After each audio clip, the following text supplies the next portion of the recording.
بسم الله الرحمن الرحيم. الحمد لله والصلاة والسلام على رسول الله وعلى آله وأصحابه ومن والاه.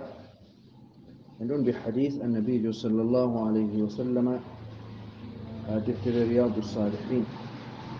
عندنا بباب القرآن على نافلاج. عندنا نجيوتنا القرآن رواتب نافلاج تكتو لجول فرلا en kofino ha jangande men caliɗe ko larani hala rak'atayil fajr wana ɗum nafila tokkotonga julde fajiri.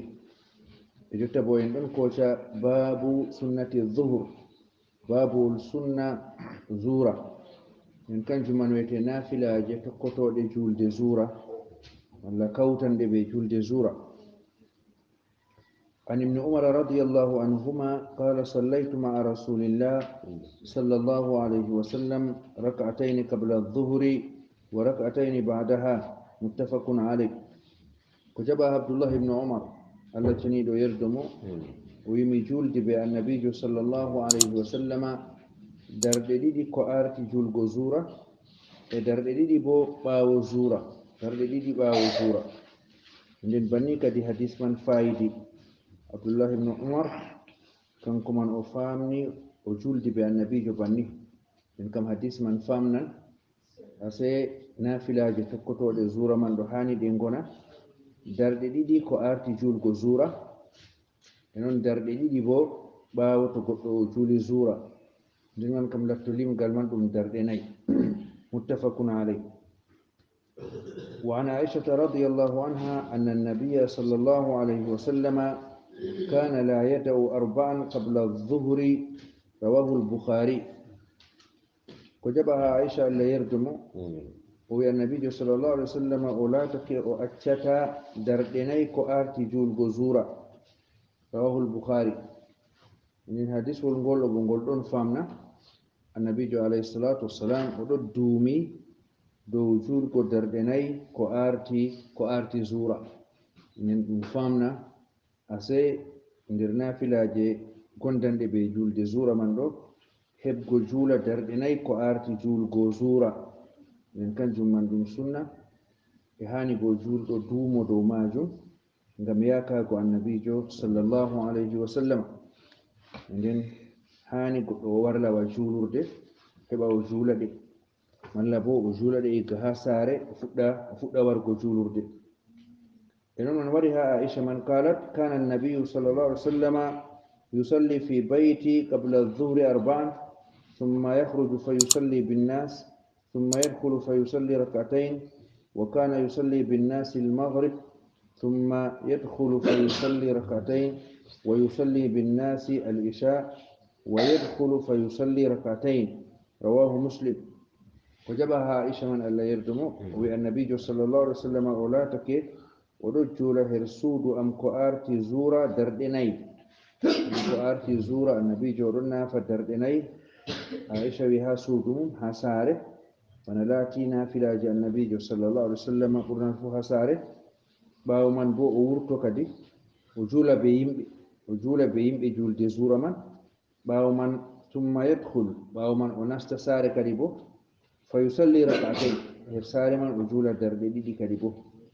وكان يصلي ني زورك من كم حديث من كان فامني كدي زورك رجل دردناي كو ارتي او يها جولورده to o warti julurde man bo o nafa darɗe ɗiɗi nden ɗum laato ɗum darɗe jeego. nafilaje tokkidiranɗe be julde zura ɗum darɗe jeego. e non man bo Aisha wi wa kana yusalli binnasi al-maghrib o laatake oɗo julde be yimɓe julde magariba thumma yadkhulu fa yusalli rak'atayn ɓawo man kadi bo o nasta sare o jula darɗe ɗiɗi. en ɗum famna nafila tokkotonga julde magariba ɗum darɗe ɗiɗi. wa yusalli binnasi l-isha o laatake oɗo julde be yimɓe julde isha'i bo wa yadkhulu bayti o nasta sare fa yusalli rak'atayn walla o nasta suudu am e nden o jula darɗe ɗiɗi ɓawo isha'i e nden man kam hadisol man amingol ɗon famna ha ko larani zura kam nafila mum ɗon wona darɗe nayi ko arti julgo zura man e bo darɗe ɗiɗi bo ɓawo julgo zura. وعن أم حبيبة رضي الله عنها قالت قال رسول الله صلى الله عليه وسلم من حافظ على 4 ركعات قبل الظهر و4 بعدها حرمه الله على النار. وجبها أم حبيبة كوري النبي صلى الله عليه وسلم النبي جوي تقول أيني دو دردني كو أرتي جول جزورة دردني بو باو جول جزورة الله حرمنا مو دويتي الله حرمنا مو دويتي من أين قمندو كان جمان ويتي دوما قدو ماجم ودو قدو فروي من تقول لا تكي foroy o juulan darɗe nayi ko arti zura darɗe nayi bo ɓaawo to o juuli zura allah harminan mo haa dow yite. Nden ɗo bo ɗum ɗon famna naafilaaji man kaani ɗe njottoo darɗe 8. Nden kadi ɗo man hadisuwol jowaɓol an abdillahi ibni sa'ib radiyallahu an anna rasulallah sallallahu alaihi wasallam kana yusalli 4 ba'da an tazula ash-shamsu qabla adh-dhuhr وقال إنها ساعة تفتح فيها أبواب السماء فأحب أن يصعد لي فيها عمل صالح. رواه الترمذي وقال حديث حسن. وجب عبد الله بن السائب ألا يرجمه النبي صلى الله عليه وسلم أولاتك رجل دردني باو تنانجي تاستك يعني باو كوارتي زورة لأن كوارتي أجول زورة أما باو بو وقت زورة من ناستي كان جمان ويتبي تاستا غنانجي ستا غنانجي تكا أسما nabi joro jula darde nayi enen nabi jo wi bo wakkati man ɗo ɗum yaakeyel ngel dammuɗe asama maɓɓititti her mum yaakeyel ngel dammuɗe asama maɓɓititti her mum miɗon yiɗa kuugal am ƴeenga kuugal boɗngal ƴeenganayam her wakkatiyel majum. Nabi jo wi wakkati to zura man nasti siwa juule ko ɗo dammuɗe asama ɗon maɓɓito ngam man o juulan darɗe nayi man ɗo ngam o yiɗan kuugal maako boɗngal ƴeenga her asama man. Rawahu Tirmizi wa qala hadithun hasan. Nden ɗo man bo funi ɗum mas'ala darɗe nayi ko arti juulgo zura. Nden hadis wol ragarewol hadis Aisha Allah teniɗo yerdo mo anna nabiyya sallallahu alaihi wasallam kana idha lam yusalli 4 qabla adh-dhuhri sallahunna ba'daha.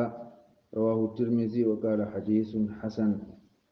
Nden annabijo sallallahu alaihi wasallam o laatake to o juulay darɗe nayi man ko arti zura man ɗo waɗi o heɓayi o juuli darɗe nayi man ɗo nden o ɗon yoɓaɗe ɓaawo zura ɓaawo to o juuli zura man ɗo o ɗo juula darɗe nayi man.